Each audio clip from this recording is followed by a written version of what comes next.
May the Force be with you. My name is Exar Kun.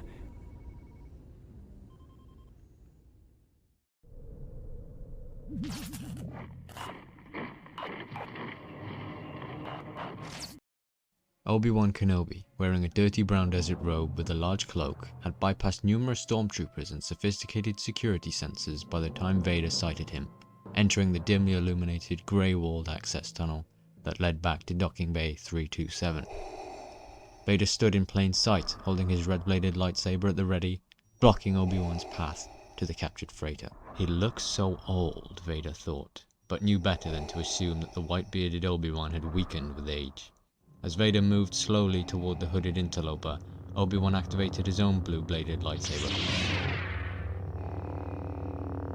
I've been waiting for you, Obi-Wan. We meet again at last. The circle is now complete. When I left you, I was but the learner. Now I am the master. Only a master of evil, Darth.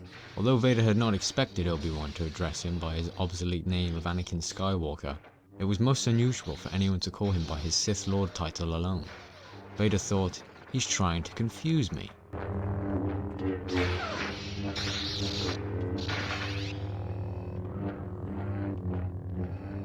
Your powers are weak, old man. You can't win, Darth. Obi-Wan said, making Vader wonder if perhaps Obi-Wan was taunting him by refusing to address him properly. If you strike me down, I shall become more powerful than you can possibly imagine. Obi-Wan moved fast, lunging at Vader with his weapon, but the Dark Lord blocked the attack with ease. You should not have come back. There was a loud electric crackle as their lightsabers made contact. Undeterred, Obi-Wan made a swift series of strikes, but each was parried by Vader.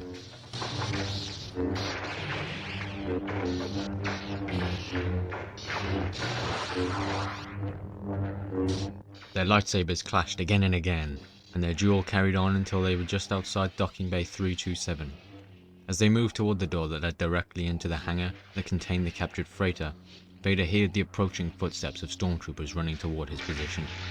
Vader's blade was crossed with his opponent's when Obi-Wan threw a glance into the hangar. Vader kept his eyes riveted on the Jedi. "You won't escape me this time." Unexpectedly, Obi-Wan raised his lightsaber before him and closed his eyes. His expression was serene. Vader could hardly believe it. He's surrendering. Without mercy, Vader swung hard with his lightsaber, slicing through Obi-Wan's form. He fully expected to hear the satisfying sound of Obi-Wan's ruined body collapsing upon the polished floor, and was so astonished to see only the Jedi's robe and lightsaber at his feet.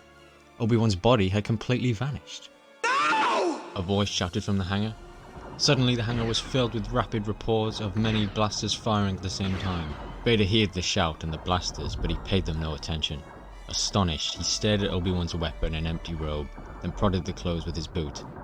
Where is he? How could he vanish? What sort of trickery is this? From the hangar over the din of the blaster fight, Vader heard Princess Leia call out. Vader had no interest in stopping Princess Leia, nor did he wonder who Luke might be. But he couldn't let them get away too easily. Turning away from Obi-Wan's fallen robe and lightsaber, he headed for the hangar. But before he could reach the doorway, a man's voice shouted. There was a small explosion outside the doorway, and the two blast doors slid out from the walls to seal off the hangar. Moments later, Vader heard the freighter's engines roar to life, carrying the ship out of the hangar and away from the Death Star. It had been Vader's idea to plant the homing device on the freighter, and to allow the princess to escape so she would unwittingly lead the Imperials to the secret rebel base. Vader had been confident that his plan would work, and yet as he picked up Kenobi's lightsaber, he realized that he was now less certain of what the future held.